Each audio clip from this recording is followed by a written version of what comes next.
ఒక ముఖ్యమైన ప్రజా సమస్య మీద లక్షలాది మంది రైతు కుటుంబాలకు సంబంధించిన ఒక ప్రధానమైన సమస్య మీద ఈరోజు పార్టీ వైఖరిని, పార్టీ యొక్క ఆలోచన విధానాన్ని చెప్పడానికే ప్రత్యేకంగా ఈరోజు ఈ సమావేశం నిర్వహించడం జరుగుతూ ఉంది. తెలంగాణ రాష్ట్రం 2014లో ఏర్పడేదాకా 1956 నుంచి 2014 దాకా 58 ఏళ్ల పాటు రెండు ప్రధానమైన నదులు కృష్ణా, గోదావరి, ఈ రెండింటిలో ముఖ్యంగా గోదావరి జలాల మీద తెలంగాణ ప్రజలు, తెలంగాణ నాయకులు, తెలంగాణ రైతులది దశాబ్దాల పోరాటం. నీళ్ల కోసం, నిధుల కోసం, నియామకాల కోసం అంటూ ఆనాడు ఉద్యమంలో గర్జించిన, తెలంగాణ రాష్ట్రానికి సంబంధించి జరుగుతున్న వివక్షను అడుగడుగున ఎండగట్టిన ఎన్నో సందర్భాలలో రైతులు, రైతు బిడ్డలు, తెలంగాణ ప్రాంతానికి సంబంధించిన రాజకీయ నాయకులు బాసర నుంచి భద్రాచలం దాకా 100 కిలోమీటర్లు గోదావరి నది ప్రవహిస్తున్నా తెలంగాణ ఎడారిగా మారుతున్నదంటూ ఎన్నో సందర్భాల్లో ఉద్యమాలు కూడా సైతం చేయడం జరిగింది. కానీ ఎన్ని చేసినప్పటికీ ఆనాడు ఉమ్మడి ఆంధ్రప్రదేశ్లో తెలంగాణ ప్రజల సాక్షిగా, తెలంగాణ కవుల సాక్షిగా, కళాకారుల సాక్షిగా, రచయితల సాక్షిగా, ఎన్నో ఉద్యమాల సాక్షిగా కూడా ఆనాడు వేల టీఎంసీల నీళ్లు ప్రతి సంవత్సరం దాదాపుగా సముద్రంలో వృధాగా కలిసిపోయిన పరిస్థితి. మాట్లాడితే చెప్పింది ఏమంటే, సముద్ర మట్టానికి పైన ఉంది తెలంగాణ, నీళ్లు కింద ఉన్నాయి, తెలంగాణ పైన ఉన్నది, కాబట్టి నీళ్లు రావు అని చెప్పి కన్నీళ్లు మాత్రమే 60 ఏళ్ళు మిగిల్చిన చరిత్ర ముఖ్యంగా ఉమ్మడి ఆంధ్రప్రదేశ్లో ఆనాడు సింహభాగం పరిపాలించిన కాంగ్రెస్ పార్టీ. గోదావరి జలాల కోసం ఆనాడు ఇచ్చంపల్లి ప్రాజెక్టు కోసం ఎర్ర జెండా నుంచి కాషాయ జెండా దాకా అందరూ కూడా ఓట్ల యాత్రలు, పాదయాత్రలు, అన్ని రకాల యాత్రలు చేసిన వాళ్ళే గోదావరి నీళ్ళ మీద. ఇక కవులైతే ఎన్ని సందర్భాల్లో అంటే పాటలు ఎన్ని సార్లు తమ గొంతు విప్పారంటే, ఆనాడు సదాశివుడు గారు తలాపున పారుతుంది గోదావరి, మన చేను మన సెలుక ఎడారి అంటూ ఉద్యమ కాలంలో పాటలు రాసిన, అదేవిధంగా కేసీఆర్ గారి సారథ్యంలో జలసాధన ఉద్యమంలో భాగంగా ఆనాడు ప్రతి మండలంలో బ్రిగేడియర్లను నియమించి ప్రతి మండలంలోని రైతులను, రైతు బిడ్డలను జాగృతం చేసే ప్రయత్నం చేసిన, అదేవిధంగా గద్దర్ లాంటి ప్రజాకవి కూడా గోదారమ్మ తెలంగాణను గొడ్రాలు చేసిపోయిందమ్మా, అమ్మ తెలంగాణమా మా ఆకలి కేకల గానమా అని పాడిన, అదేవిధంగా గోదావరి మీద ఆనాడు మహారాష్ట్ర బాబ్లీ లాంటి ప్రాజెక్టులు కడుతున్నప్పుడు ఆనాడు అప్పుడున్న ప్రభుత్వం, కాంగ్రెస్ ప్రభుత్వం చోద్యం చూస్తూ కూర్చున్న పరిస్థితి కూడా మనమే గమనించినాం. ఆనాడు ఎంతోమంది వీరోచితంగా పోరాటం చేసిన మా గంగుల కమలాకర్ గారు అయితే ఆనాడు 2 సార్లు తన కాలు కూడా విరిగింది. అట్లాంటి పరిస్థితుల్లో చివరికి కొత్త ప్రాజెక్టులు కట్టకపోగా ఉన్న శ్రీరామ్ సాగర్ లాంటి ప్రాజెక్టు కూడా ఎండిపోయే పరిస్థితి తీసుకొచ్చింది ఆనాడు అప్పుడున్న కాంగ్రెస్ ప్రభుత్వం. ఇక తెలంగాణ ఉద్యమం ప్రారంభం కాగానే జలయజ్ఞం అని ఒకటి మొదలుపెట్టినారు. ప్రాణహిత చేవెళ్ళ అని ఒక రంగుల కళ చూపెట్టి 10 ఏళ్ళు తమాషా చూసినారు. 10 ఏళ్ల పాటు కూడా ఆనాడు కేవలం ఒక ధనయజ్ఞంగా దాన్ని మార్చే ప్రయత్నం చేసినారు తప్ప ఎన్నడూ కూడా ఒక్కసారి కూడా సిన్సియర్గా చిత్తశుద్ధితో గోదావరి నీళ్లను తెలంగాణ బీళ్లకు మలపాలైన ప్రయత్నం మాత్రం కాంగ్రెస్ ఎన్నడూ చేయలేదు. 9 హట్టి అన్నారు, తట్టేడు మట్టి కూడా తవ్వలేదు, ఇది వాస్తవం. మహారాష్ట్రతో, అక్కడ మహారాష్ట్రలో కాంగ్రెస్ గవర్నమెంటే ఉండేది, ఆంధ్రప్రదేశ్లో కాంగ్రెస్ గవర్నమెంటే ఉండేది, ఢిల్లీలో కూడా యూపీఏ గవర్నమెంటే ఉండే. అంటే 3 చోట్ల కూడా వాళ్ళకు సానుకూలంగా, వాళ్ళకు పూర్తిగా ఒకటే పార్టీకి సంబంధించిన పెద్దలు ఉన్నప్పటికీ ఎన్నడూ కూడా సిన్సియర్గా ప్రయత్నం చేయలేదు. కాబట్టే మహారాష్ట్రతో అంతర్రాష్ట్ర ఒప్పందం కూడా చేసుకోక దానికి ఎత్తు ఒక సాకని, ఇంకోటి ఒక సాకని, అంతర్రాష్ట్ర వివాదమని, నీటి లభ్యత లేదని రకరకాల మాటలు చెప్పి ఆఖరికి ఏమీ చేయకుండానే, తట్టేడు మట్టి తీయకుండా, ఒక కాలువ తవ్వకుండా, మరి మొబిలైజేషన్ అడ్వాన్స్ల పేరిట కాంట్రాక్టర్లకు మాత్రం అడ్డగోలుగా, 1 కాదు 2 కాదు, అడ్డగోలుగా ఆనాడు మరి వారు కాంట్రాక్టర్లకు మొబిలైజేషన్ అడ్వాన్స్ ఇచ్చి 10 ఏళ్ల పాటు ఆనాడు టైంపాస్ చేసినారు. ఇగో ఆనాటి కాగ్ రిపోర్ట్లే సాక్ష్యం. 52,000 కోట్ల అవినీతి అని నేను చెప్పడం కాదు, ఆ రోజు కంట్రోలర్ అండ్ ఆడిటర్ జనరల్ కూడా వారిని తప్పుపట్టినారు. ఆనాడు 52,000 కోట్లకు సంబంధించి ఇది డెక్కన్ క్రానికల్ అనే పత్రిక రాసిన వార్త. 52,000 కోట్లు అని చెప్పి, ఇది టైమ్స్ ఆఫ్ ఇండియా అనే పత్రిక Jalayagnam the mother of all frauds అని చెప్పి ఆనాడు టైమ్స్ ఆఫ్ ఇండియా అనే పత్రిక రాసిన వార్త. అంటే ఇట్లాంటి కోకొల్లలు ఆనాడు కనీసం కాలు వదవకుండా, కనీసం తట్టడి మట్టి తీయకుండా మొబిలైజేషన్ అడ్వాన్స్ల పేరిట ఆనాడు ఇది జలయజ్ఞం కాదు ధనయజ్ఞం అనే స్థాయికి ఆనాడు మరి అప్పటి కాంగ్రెస్ ప్రభుత్వం తీసుకున్న ప్రోగ్రాంని ఎంత దుర్మార్గంగా నడిపినారో ఆ రోజు రాష్ట్ర ప్రజలందరూ కూడా గమనించారు. దాన్ని సంస్థలు కూడా తప్పుపట్టినాయి.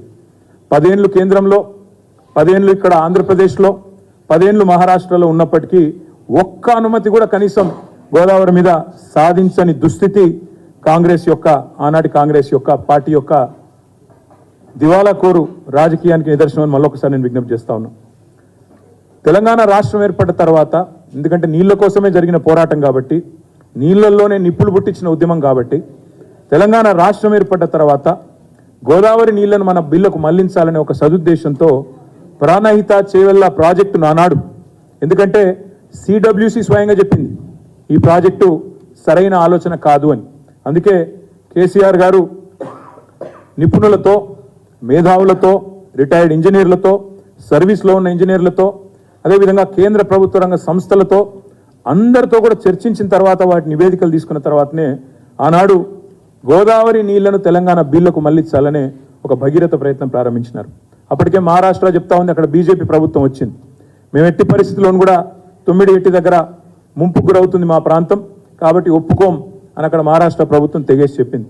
ఎన్నింటికి మించి సెంట్రల్ వాటర్ కమిషన్ తుమ్మిడిహెట్టి దగ్గర నీటి లభ్యత లేదు అని స్పష్టంగా తన నివేదిక ద్వారా చెప్పింది. చెప్పడమే కాదు, ఆల్టర్నేటివ్ చూసుకోండి, ప్రత్యామ్నాయం చూసుకోండి అని స్పష్టంగా చెప్పిన తర్వాత సెంట్రల్ వాటర్ కమిషన్ లెక్కలు, వ్యాప్కో సర్వే, నిపుణుల సలహాలు, సంప్రదింపులు, ఇవన్నింటి తర్వాత ఆనాడు తుమ్మిడిహట్టి కంటే ఎక్కువ నీరు లభ్యత ఉండే మేడిగడ్డ వద్ద మరి నీళ్లు తీసుకోవడం మేలు అనే నిర్ణయానికి వచ్చి కాళేశ్వరం అనే ప్రాజెక్టుకు ఆనాడు శ్రీకారం చుట్టడం జరిగింది.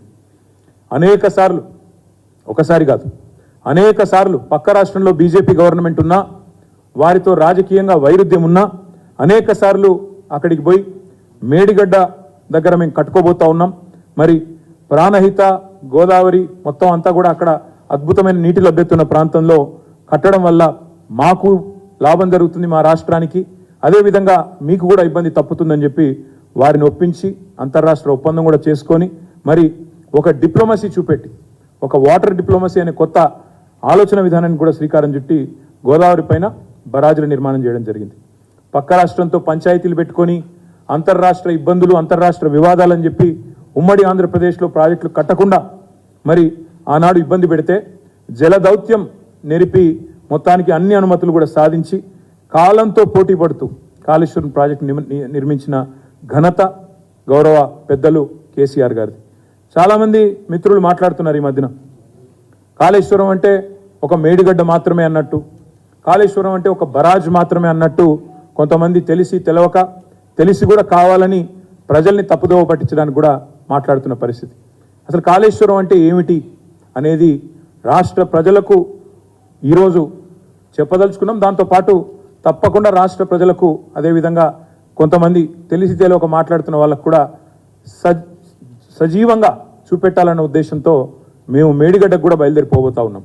మరి పెద్దలు కేసీఆర్ గారు నల్లగొండ సభలో, బహిరంగ సభలోనే స్పష్టంగా చెప్పారు, మీరు పోవడం కాదు మేమే పోతాము నల్లగొండకి, మన మేడిగడ్డకి.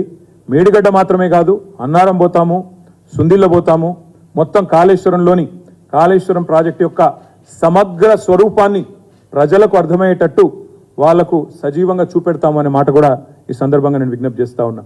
కాళేశ్వరం అంటే ఒక మేడిగడ్డ కాదు, కాళేశ్వరం అంటే 3 బరాజులు, కాళేశ్వరం అంటే 15 రిజర్వాయర్లు, కాళేశ్వరం అంటే 21 పంప్ హౌజులు, కాళేశ్వరం అంటే 203 కిలోమీటర్ల సొరంగాలు, 203 కిలోమీటర్స్ ఆఫ్ టనల్స్, కాళేశ్వరం అంటే 1531 కిలోమీటర్ల ప్రవాహ కాలువలు.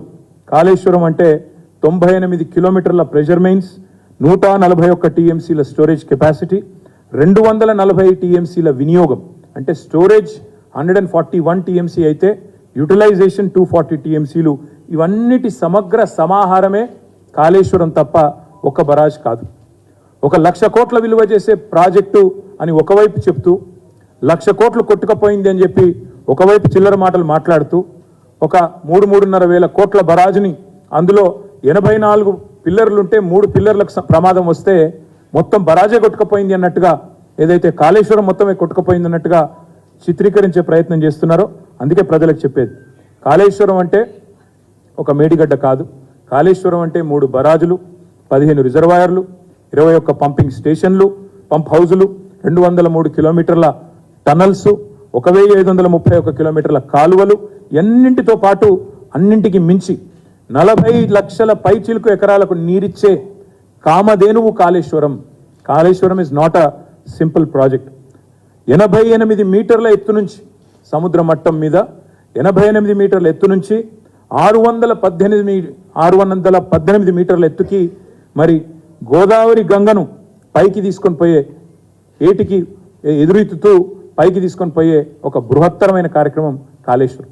ఇంకొక మాటలో చెప్పాలంటే తెలంగాణ టోపోగ్రఫీ తెలిసిన వారికి తెలుసు, తెలియని వారికి తెలియదు. తెలంగాణ దాదాపుగా ఒక గుడిసెలాగా ఇట్లుంటుంది. మధ్యలో హయ్యర్ ప్లాటో ఉంటే రెండు వైపులా, ఒకవైపు కృష్ణ, మరొక వైపు గోదావరి. కృష్ణ 100, 110, 120 మీటర్ల స్థాయిలో కృష్ణ ప్రవహిస్తుంటే అబవ్ సీ లెవెల్. ఇంకోవైపు గోదావరి 80-90 మీటర్ల లెవెల్లో గోదావరి ప్రవహిస్తుంది. పైన హైదరాబాద్ లాంటి పట్టణం 535 మీటర్ల పైన హైదరాబాద్. కొండపోచమ్మ సాగర్ లాంటి ప్రాంతం 618 మీటర్లు. లక్ష్మీదేవిపల్లి, షాద్ నగర్ ఏరియాలో 650 మీటర్లు. ఇట్లా ఏటవాలుగా ఉండే ఒక పరిస్థితి తెలంగాణది. తెలంగాణ యొక్క టోపోగ్రఫీ, దాని యొక్క పరిస్థితి తెలిసిన వాళ్ళు ఎవరైనా సరే తెలుసుకునేది ఏంటంటే, దిగువన పారుతున్న గోదావరిని ఎగువకు ఎదురెక్కించడానికి, రప్పించడానికి చేసిన భగీరథ ప్రయత్నమే కాళేశ్వరం. తెలంగాణ రాష్ట్రానికి కామధేనువు, తెలంగాణ రైతాంగానికి కామధేనువు కాళేశ్వరం. తెలంగాణను కరువు నుంచి కూడా గట్టెక్కించే కామధేనువు కాళేశ్వరం. తాగునీటికి, సాగునీటికి, దేనికి ఇబ్బంది లేకుండా చేసే అద్భుతమైన కామధేనువు కాళేశ్వరం.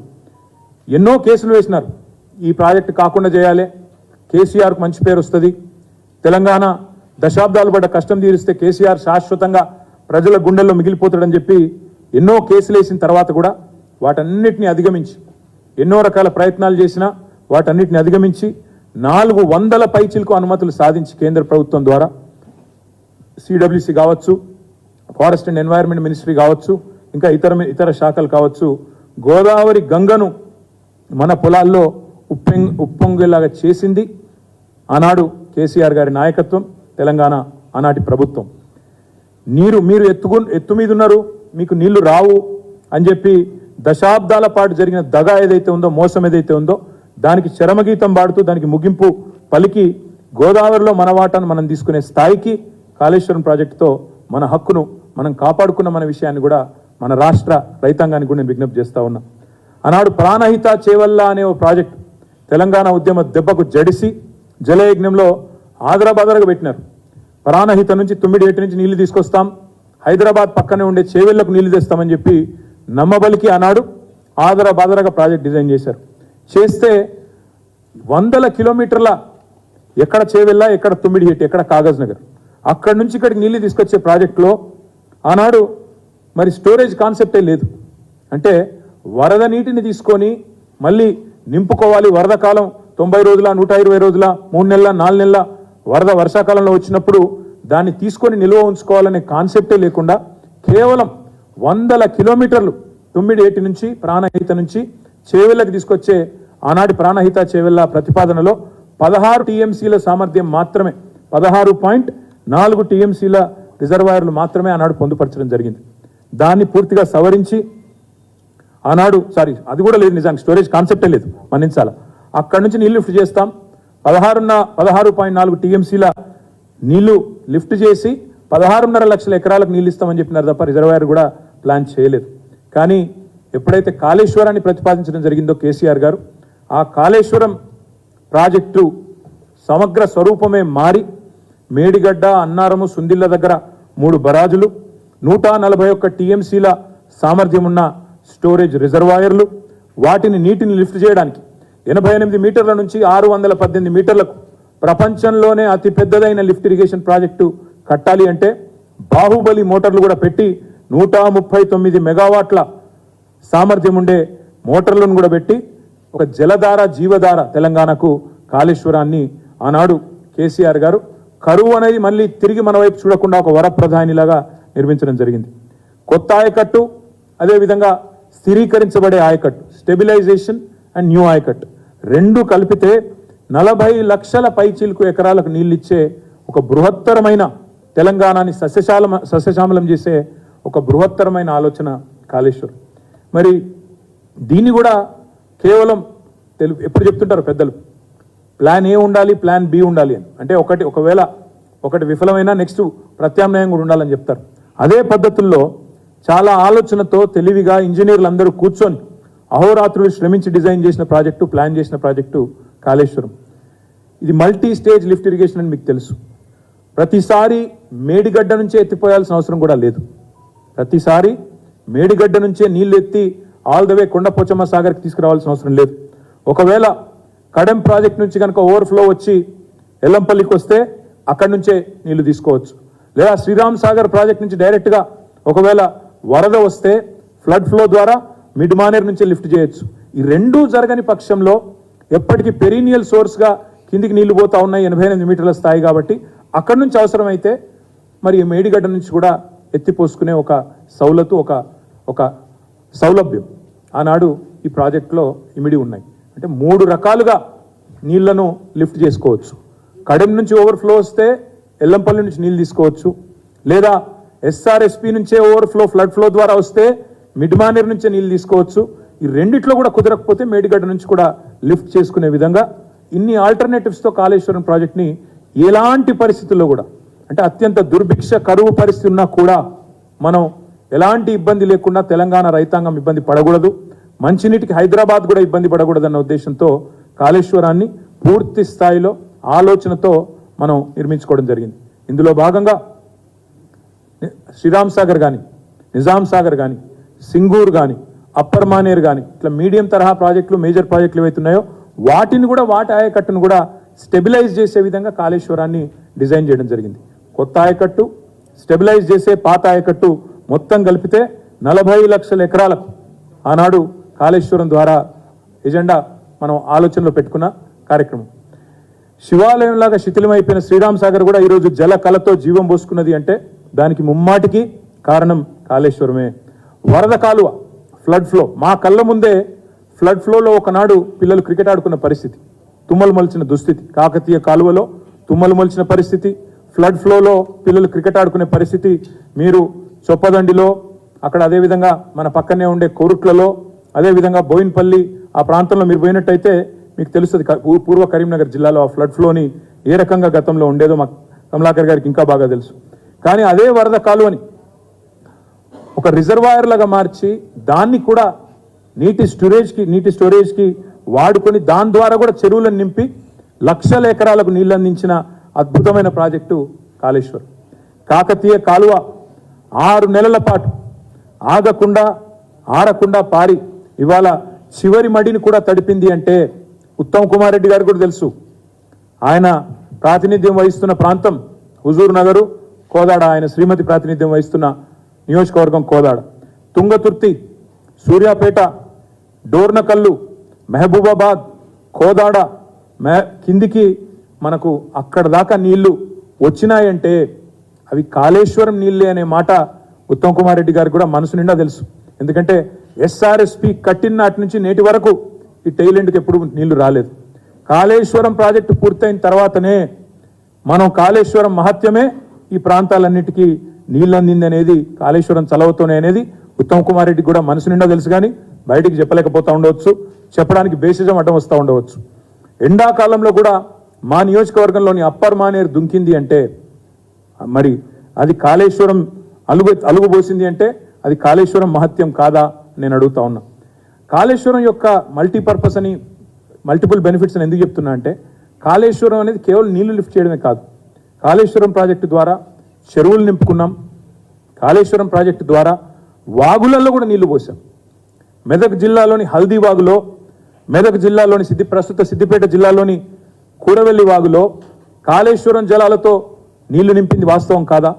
హల్దీ వాగులో నీళ్లు పోసింది వాస్తవం కాదా? కూడవెల్లి వాగులో నీళ్లు పోసింది వాస్తవం కాదా? వందల చెరువులు నింపుకున్న మాట వాస్తవం కాదా? మండు టెండల్లో చెరువులు మత్తలు దుక్కిన మాట వాస్తవం కాదా? 30 ఏండ్ల తర్వాత 40 ఏండ్ల తర్వాత నిండిన చెరువు అని ఎన్ని వార్తలు చూసినాం పత్రికల్లో, ఇవన్నీ వాస్తవాలు కాదా? ఇవన్నీ కాళేశ్వరం సాధించిన విజయాలుగా. నేను ముఖ్యమంత్రి మాట్లాడుతుంటే ఆశ్చర్యంగా అనిపించింది. వర్షాలు బాగా పడ్డాయని ఒక ఆయన, లేదు బోరువెల్లు పెరిగినాయని ఇంకొక ఆయన. బోరువెల్లు ఎప్పుడు వేస్తారండి రైతులు? భూగర్భ జలాలు పెరిగితేనే కదా బోరువెల్లు వేసేది. భూగర్భ జలాలు పెరగకపోతే, గ్రౌండ్ వాటర్ టేబుల్ పెరగకపోతే బోరువెల్లు వేస్తారా కొత్తగా? భూగర్భ జలాలు పెరిగినాయి, చెరువులు నిండినాయి, అదేవిధంగా వాగులు నిండినాయి. కాబట్టే ఇవాళ ఈ జల విజయాలన్నీ కూడా కాళేశ్వరం పుణ్యం అనే మాట నేను తెలంగాణ రైతాంగానికి మళ్ళొకసారి గుర్తు చేస్తా ఉన్నా. కాళేశ్వరం కింద ఉండే బరాజులు, రిజర్వాయర్లు నిండిన ఫలితం, మరొక వైపు భూగర్భ జలాలు పుష్కలంగా పెరిగిన ఫలితం. మా సిరిసిల్ల జిల్లా, మా రాజన్న సిరిసిల్ల జిల్లా ఎక్కడైతే మిడ్ మానేరు కాళేశ్వరంలో భాగంగా వాటర్ జంక్షన్గా మారిందో, మా రాజన్న సిరిసిల్ల జిల్లాలో 6 మీటర్లు గ్రౌండ్ వాటర్ టేబుల్ పైకి వచ్చింది. ఇది నేను చెప్పడం కాదు. లాల్ బహదూర్ శాస్త్రి నేషనల్ అకాడమీ ఎక్కడైతే యువ ఐఏఎస్ అధికారులకు పాఠాలు చెప్తారో వాటర్ కాన్జర్వేషన్ మీద, ఇవాళ కాళేశ్వరం ప్రాజెక్ట్ అనేది ఒక క్లాసిక్ ఎగ్జాంపుల్ అని చెప్పి యువ ఐఏఎస్ అధికారులకు కూడా పాఠాలు చెప్పే స్థాయికి తెలంగాణలోని వాటర్ కాన్జర్వేషన్ కాళేశ్వరం ద్వారా సాధించిన విజయం రిజిస్టర్ అయిన విషయాన్ని కూడా నేను గుర్తు చేస్తా ఉన్నా. బోర్లల్లో, బావులల్లో నీళ్ళ కొరత లేకుండా పోయింది. పాతాల గంగ పైకి వచ్చింది కాళేశ్వరం వల్ల. భూగర్భ జలాలు పైకి వచ్చిన మాట వాస్తవం. హైదరాబాద్కి మంచినీళ్ళ కరువు అనేది లేకుండా భరోసానిచ్చిన అమృత వాహిని కాళేశ్వరం. మరి దీని మీద ఇవాళ నోటికి వచ్చినట్టు కొంతమంది మాట్లాడుతూ ఉన్నారు. మొన్న నేను చూశాను, అసెంబ్లీలో కూడా ఒక రిపోర్ట్ పెట్టినారు, కాస్ట్ బెనిఫిట్ అనాలిసిస్ అంటారు. నేను ఒకటే అడుగుతా ఉన్నా, బహుళార్థ సాధక బహుళార్థ ప్రయోజనాలు ఉండే ప్రాజెక్టులు, మల్టీపర్పస్ మల్టిపుల్ బెనిఫిట్స్ ఉండే ప్రాజెక్టులు కట్టినప్పుడు, జాతి ప్రయోజనాల కోసం ప్రాజెక్టులు కట్టినప్పుడు, మనకు తెలంగాణలో ఇప్పుడు నేను చెప్పినట్టు ప్రత్యామ్నాయం లేదు. ఇట్లా ఉంటుంది తెలంగాణ భూభాగం, ఇక్కడ ప్రత్యామ్నాయం లేదు. నీకు ఇక్కడ మీకు వేరే ఆప్షనో వేరే ఆల్టర్నేటివ్ ఉంటే cost benefits to cost viability అని మాట్లాడితే అర్థం ఉంటుంది. కానీ తెలంగాణలో ఆ ఆప్షనే లేదు, ఆల్టర్నేటివే లేదు. నీళ్లు కావాలి అంటే నీళ్లు ఎత్తిపోయాల్సిందే తప్ప వేరే మార్గం లేదు. అయినా పబ్లిక్ యూటిలిటీ, ముఖ్యంగా లక్షల కోట్ల మంది ప్రజలకు సంబంధించిన వాళ్ళ జీవితాలతో ముడిపడి ఉన్న ప్రాజెక్టులకు ఇవాళ కొంతమంది మాట్లాడే మాటలు వయబిలిటీ ఉందా లేదా? ఇక్కడ పాయింట్ అల్లా ఏంటంటే కాలడ్డం పెడితే నీళ్ళు వచ్చే పరిస్థితి తెలంగాణలో లేదు. మనం ప్రాజెక్టులు కట్టుకొని నీళ్ళు ఎత్తిపోసుకుంటే తప్ప తెలంగాణలో మన బీళ్ళకు నీళ్లు రావు. ఇది వాస్తవం. ఎందుకంటే మన పరిస్థితి, భౌగోళిక పరిస్థితి అట్లా ఉంది. అందుకే ఎంత ఖర్చైనా సరే ఎత్తిపోతలే శరణ్యం తప్ప వేరే మార్గమే లేదు, తెలంగాణకు ప్రత్యామ్నాయమే లేదు. ఉదాహరణకి గల్ఫ్ దేశాలు తీసుకుంటే, ఇప్పుడు గల్ఫ్ దేశాలు ఉన్నాయి, సౌదీ అరేబియా కానీ, ఇరాన్ కానీ, ఇరాక్ కానీ, యునైటెడ్ అరబ్ ఎమిరేట్స్ కానీ, వెస్ట్ ఏషియా ఏదైతే ఉందో అక్కడ నీళ్లు లేవు, తాగునీరు లేదు. మరి తాగునీరు లేదు అని చెప్పి ఊరుకోం కదా.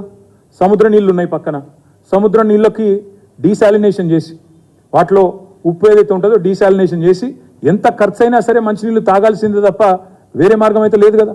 ఇది వయబిలిటీ లేదు, కాస్ట్ బెనిఫిట్ రేషియో చూస్తే డీసాలినేషన్ ప్లాంట్ పనికిరాదు అంటే నీళ్ళు ఒక చచ్చిపోతారు. ఇక్కడ కూడా అదే పరిస్థితి.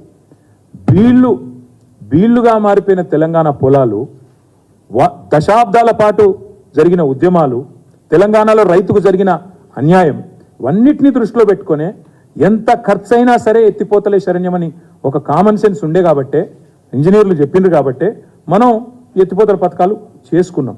ఇవాళ దశాబ్దాల పాటు కరువు కోరల్లో చిక్కిన తెలంగాణకు ఉపశమనం లభిస్తే దాన్ని దేంతో విలువ కడతారు? ఏ రకంగా దాన్ని స్టడీ చేస్తారు? ఏ రకంగా దాని లాభాన్ని అధ్యయనం చేస్తారు? కేవలం కాకి లెక్కలేసుకొని మాట్లాడితే సరిపోదు కదా. ఇవాళ మరి దశాబ్దాల పాటు తెలంగాణకు జరిగిన నష్టాన్ని ఎవరు భర్తీ చేయాలి? మరి దశాబ్దాల పాటు తెలంగాణ రైతు పెట్టిన పైసలు, ఒక్కొక్క రైతు, ఒక మూషంపల్లిలో బోర్ల రామరెడ్డి గారు పెట్టిన 54 బోర్లకు పెట్టిన ఖర్చు ఎవరి ఖాతాలో వేస్తారు? దాని వయబిలిటీ ఏంది? ఈ లెక్కన తీస్తే కాస్ట్ బెనిఫిట్ అనేది ఇప్పుడు ఆ మాటకే వస్తే, కాస్ట్ బెనిఫిట్ మాటకే వస్తే, మరి అయితే దేశంలో హాస్పిటల్ కట్టకూడదు, ప్రభుత్వ ఆసుపత్రులు కట్టకూడదు. ఎందుకంటే కాస్ట్ బెనిఫిట్ అనాలిసిస్ చేస్తే అందులో మీకు కనబడదు, వయబిలిటీ కనబడదు. ఐఐటీలు పెట్టకూడదు, ఐఐఎంలు పెట్టకూడదు, ఆర్ఈసీలు పెట్టకూడదు, ఎందుకంటే వయబిలిటీ రాదు ప్రైవేట్ కాలేజీలతో. For profit, government is not a for profit institution. Government by definition has social obligations. Government by definition has to ensure that the most vulnerable sections in the society are taken care of. అత్యంత పేదరికంలో ఉన్న రైతాంగానికి సంబంధించిన ప్రాజెక్టులను ఇవాళ cost benefit అనే కొలమానంతో చూడడం అనేది కరెక్ట్ కాదు. అందుకే నేను చేసే విజ్ఞప్తి మేధావులకి, ఎవరెవరైతే ఈరోజు కాళేశ్వరాన్ని బదనాం చేసే ప్రయత్నం చేస్తున్నారో కాస్ట్ బెనిఫిట్ అనాలిసిస్ అని, వాళ్ళందరికీ కూడా చేసే విజ్ఞప్తి, ఆకలి కేకల తెలంగాణ ఈరోజు అన్నం గిన్నెగా మారిన మాట వాస్తవం కాదా? దేశానికి అన్నపూర్ణగా మారిన మాట వాస్తవం కాదా? 24 లక్షల టన్నుల ధాన్యం సేకరించే తెలంగాణలో ఈరోజు 3.5 కోట్ల టన్నుల ధాన్యం పడుతున్న మాట వాస్తవం కాదా? తెలంగాణ భారతదేశానికే ధాన్య భాండాగారంగా మారిన మాట వాస్తవం కాదా? ఇది కాళేశ్వరం ఫలితం కాదా? ఎఫ్సిఐ ప్రొక్యూర్మెంట్ లెక్కలు, గతంలో సివిల్ సప్లైస్ మినిస్టర్గా పనిచేసిన గంగులో కమలాకర్ గారు ఇక్కడే ఉన్నారు. ఎఫ్సిఐ ప్రొక్యూర్మెంట్ లెక్కలు సాక్ష్యం కాదా తెలంగాణలో కాళేశ్వరం సాధించిన విజయానికి? ఆనాడు ఎకరం 3 లక్షల రూపాయలు కూడా పలకని ధర తెలంగాణలోని భూములకు ఈరోజు 30 లక్షలైంది వాస్తవం కాదా? ఇదేం చూమ్మంతారంటే మ్యాజిక్తో అయిపోయిందా? ఇది కాళేశ్వరం జలాల ఫలితం కాదా? నీళ్లు రాకుండానే, పంటలు వండకుండానే భూముల ధరలు పెరిగిపోయినాయా? ఇది తెలంగాణ రైతులకు తెలియదా? ఉమ్మడి రాష్ట్రంలో నేను ఇంకొక మాట కూడా చెప్తున్నా, సన్నాయి నొక్కులు నొక్కుతాడు రేవంత్ రెడ్డి, ఉత్తమ్ కుమార్ రెడ్డి. మీరు 93,000 కోట్లు ఖర్చు పెట్టి 90,000 ఎకరాలకు నీళ్ళు ఇయ్యలే అని మాటలు మాట్లాడతారు. వారికి నేను గుర్తు చేస్తా ఉన్నా, ఎస్ఆర్ఎస్పి కట్టిన తర్వాత 11 ఏళ్లకు, ఎస్ఆర్ఎస్పి కట్టిన 11 ఏళ్లకు 25,000 ఎకరాలకు నీళ్ళు ఇచ్చింది కాంగ్రెస్. 11 ఏళ్లకు 25,000 ఎకరాలకు. నాగార్జున సాగర్లో ప్రాజెక్టు కట్టిన తర్వాత 12 ఏళ్ల తర్వాత 98,000 ఎకరాలకు నీళ్ళు ఇచ్చింది. ఎస్ఆర్ఎస్పిలోనే మళ్ళీ చెప్తా, ఎస్ఆర్ఎస్పిలో 11 ఏళ్ల తర్వాత 25,000 ఎకరాలకు నీళ్ళు వస్తే, నాగార్జున సాగర్లో 12 ఏళ్ల తర్వాత 98,000 ఎకరాలకు నీళ్ళు వస్తే, కల్వకుర్తి ప్రాజెక్టులో అయితే 30 ఏళ్ల తర్వాత 13,000 ఎకరాలకు నీళ్ళు వచ్చినాయి. ఇవాళ కాళేశ్వరం మీరు చూస్తే ఒక మల్లన్న సాగర్లో 50 టీఎంసీలు, ఒక కొండపోచమ్మ సాగర్లో 15 టీఎంసీలు. ఈ రెండింటితోనే దాదాపు 2 పంటలు కలుపుకుంటే 13 లక్షల ఎకరాలకు నీళ్ళు ఇచ్చే పరిస్థితి. కేవలం మీరు కాలువలు కట్టాలి, మేము రిజర్వాయర్లు కట్టినాం, మీరు ప్రవాహ కాలువలు కట్టి డిస్ట్రిబ్యూషన్ కాలువలు కడితే బ్రహ్మాండంగా నీళ్ళు ఇవ్వచ్చు. ఏనుగెళ్ళింది తోక చిక్కింది అన్నట్టు మొత్తం అసలు పని మేము చేసినాం. మీరు చేయవలసిందల్లా కొసరు పని, కొద్దిగా పని. దాన్ని చేయకుండా బదనాం చేసే ప్రయత్నం ఏదైతే చేస్తున్నారో మరి వారిని నేను ఆలోచించమని కోరుతా ఉన్నా. కానీ ఇన్ని తప్పుడు లెక్కలు చెప్పినా కాళేశ్వరంలో కూడా మన రాష్ట్ర ప్రభుత్వమే, కాంగ్రెస్ ప్రభుత్వమే శాసనసభలో ఇచ్చిన నివేదిక చూస్తే దాని ప్రకారం కూడా 20 లక్షల ఎకరాలకు నీళ్ళు వచ్చినాయని వాళ్ళే చెప్పారు. స్టెబిలైజేషన్ అండ్ కొత్త ఆయకట్టు చూస్తే 20 lakh acres నీళ్ళు ఇచ్చాము అని వాళ్ళే ఒప్పుకున్న మాట కూడా నేను విజ్ఞప్తి చేస్తా ఉన్నా. ఈ చెలో మేడిగడ్డ అనే ప్రోగ్రాం ఏదైతే మేము తీసుకున్నామో, మన మార్చి 1 నాడు ఉదయం 8:30కు మా పార్టీకి సంబంధించిన శాసనసభ్యులు, అదేవిధంగా శాసన మండలి సభ్యులు, గౌరవనీయులైన పార్లమెంట్ సభ్యులు, మాజీ శాసనసభ్యులు, మాజీ ఎంపీలు, మాజీ ఎమ్మెల్సీలు, ఇంకా ఇతర ముఖ్యులు దాదాపు ఒక 150 నుంచి 200 మందిమి ఇక్కడ నుంచి బయలుదేరిపోతాం. తెలంగాణ భవన్ నుంచి బయలుదేరి ఒక్క మేడిగడ్డ మాత్రమే కాదు, మొదటి రోజు మేడిగడ్డ పోతాం.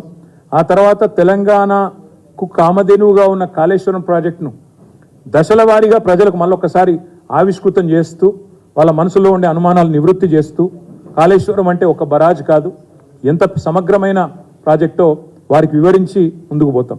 సరే, ఇప్పుడు జరుగుతున్న కుట్ర గురించి కూడా మీకు చెప్పవలసిన బాధ్యత, ప్రజలకు కూడా చెప్పవలసిన బాధ్యత మా మీద ఉంది. ఎస్, దురదృష్టవశాత్తు మేడిగడ్డ బరాజులో 2-3 పియర్లకు నవంబర్ మాసంలో పగుళ్ళు వచ్చినాయి. కానీ ఇదేం మొదటిసారి కాదండి, ఇదేదో చరిత్రలో ఎన్నడూ జరగంది, ఏదో మొదటిసారి జరిగింది కాదు. ఇది ఫరక్కా బ్యారేజ్ వెస్ట్ బెంగాల్లో ఫరక్కా బ్యారేజ్లో అండర్ కన్స్ట్రక్షన్ ఉన్నప్పుడే బ్రిడ్జ్ కొలాప్స్ అయింది. అక్కడ 3 చనిపోయారు, 2 చనిపోయారు. తర్వాత దాన్ని తిరిగి మరి వాళ్ళే పునర్నిర్మాణం చేసినారు. అదేవిధంగా ఇదే కాంగ్రెస్ ప్రభుత్వ హయాంలో ఆనాడు మరి అప్పటి కాంగ్రెస్ ప్రభుత్వం కడెం